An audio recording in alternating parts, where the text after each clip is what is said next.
ये बीज उनसे निकलती हैं मुख्य फसलें जिनसे हमारा खाना बनता है। कुछ लोगों के लिए बहुत सारा पैसा बीज बेचने वाली कंपनियों की बात कर रहा हूँ।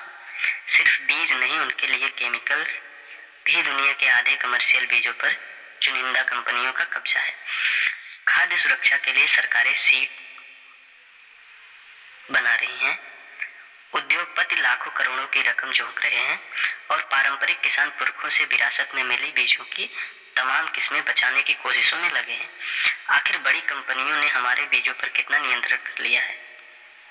हजारों साल से किसान पूरी आजादी से बीजों को पैदा करते, संभालते और बांट देते आए हैं, लेकिन खेती के तौर तरीके तेजी से बदले। 20वीं सदी में किसानों को नई मशीनें, रसायन और लैबों में तैयार बीजें मिले। फिर बड़ी कंपनियां उतर आई।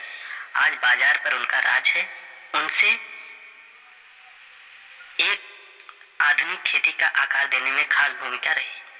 खासकर अमेरिका में मोनसेंटो का बीज के बाजार में दबदबा था। अब जर्मन बहुराष्ट्रीय कंपनियां बायर उसके मालिक है। उन्होंने बीजों को संपत्ति में बदल दिया, किसानों को बेचारे ग्राहकों में बदल दिया। उन्होंने ये कैसे किया? ये जानने के लिए उनका इतिहास जानना जरूरी है। वियतनाम युद्ध के दौरान मोनसेंटो अमेरिका की सेना के लिए कुख्यात एजेंट ऑरेंज की सबसे बड़ी सप्लायर में एक थी।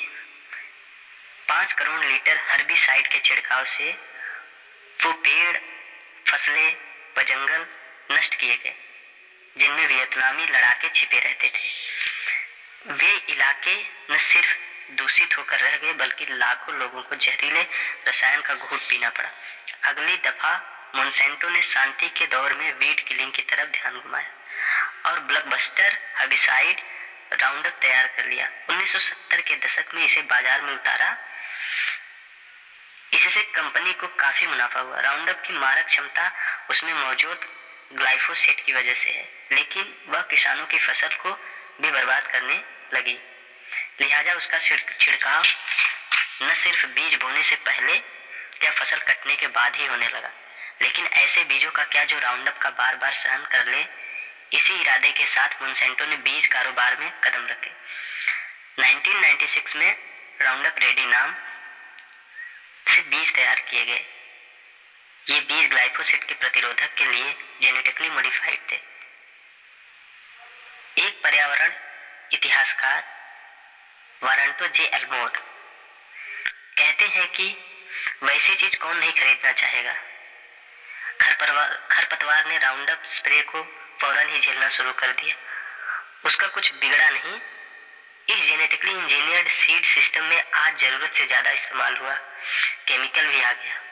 बीज कंपनियों का इसमें बड़ा मुनाफा है। मोनसेंटो ने कुछ ऐसा कर डाला जिससे खेती हमेशा बदल गई। कंपनी ने बीजों की तकनीक को पेटेंट करा लिया। मतलब किसानों के बीजों के इस्तेमाल का तरीका वो बताई गई। इस तरह मोनसेंटो ने सारा सिस्टम खड़ा कर दिया जिसकी डोर उसके हाथ में थी। 2008 तक मोनसेंटो ने 50 अंतर्राष्ट्रीय बीज कंपनियां खरीद ली। मोनसेंटो जैसी कंपनियों की बाजार शक्ति बढ़ती ही जा रही थी। आज अमेरिका में 90% मक्का, कपास और सोयाबीन की फसल पेटेंट बीजों से आती है। मोनसेंटो अब बेयर सबसे बड़ी सप्लायर कंपनियां हैं। जेनेटिकली इंजीनियर्ड फसल के बीजों से जुड़ा एक बड़ा दावा ज्यादा पैदावार का भी रहा है। लेकिन 2016 में नेशनल एकेडमी ऑफ साइंसेज ने अमेरिका में जीई फसलों के प्रभावों को लेकर 600 पेज का दस्तावेज तैयार किया। वैज्ञानिकों के ऐसे कोई सबूत नहीं मिले कि जीई फसल की पैदावार ज्यादा होती है। हुआ ये कि मोनसेंटो के प्रोडक्ट ग्लाइफोसेट का प्रयोग बढ़ा है। दुनिया में इस्तेमाल होने वाला हर्बिसाइड यही है। अमेरिका के ये 2 नक्शे दिखाते हैं कि खेती में कितनी मात्रा राउंडअप की डाली जा रही है। जितना रंग गाढ़ा उतना ज्यादा इस्तेमाल। ग्लाइफोसेट की बढ़ती खपत के साथ गिरावट आ रही है। हमारे भोजन की विभिन्नता में दुनिया में 50,000 से ज्यादा खाने योग्य पौधे हैं, लेकिन हम सिर्फ 15,000 पर निर्भर। मक्का, गेहूं और चावल पर सबसे ज्यादा जोर है। आधुनिक कृषि पद्धति ने भोजन का मानकीकरण कर डाला है। बीजों का मानक ताकतवर कंपनियां ही तय करने लगी हैं कि किसान क्या उगाए और कैसे, और उसी से हमारा खाना भी तय होता है। वही किस्में उगाने से फसलें की सूखे और बीमारी की चपेट में आने लगे। जलवायु संकट से हालात और बिगड़ गए, लेकिन पारंपरिक बीजों की बात अलग है। अगर आप ऐसी चीजें चाहते हैं जो रुकी जलवायु को बर्दाश्त कर सके, खासतौर पर जलवायु परिवर्तन के इस दौर में, तो आप हमेशा उन बीजों का रुख कर सकते हैं जो चयन प्रक्रिया से बाहर है। एक प्लांट जेनेटिस्ट डेमायरी सोडेनी कहते हैं, अच्छी बात यह है कि ये विविध भी होते हैं कि वे कहीं से भी आने वाले पराग कणों या दूसरी चीजों को अब्जॉर्ब कर लेते हैं। वे बहुत ज्यादा विविध हैं और बहुत टिकाऊ हैं।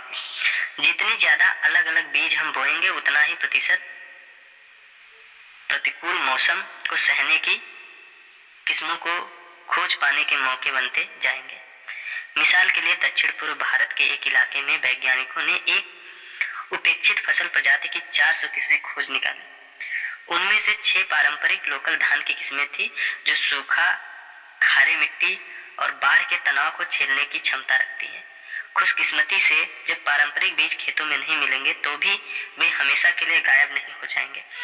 उन्हें इस तरह की जगहों पर रखा गया है।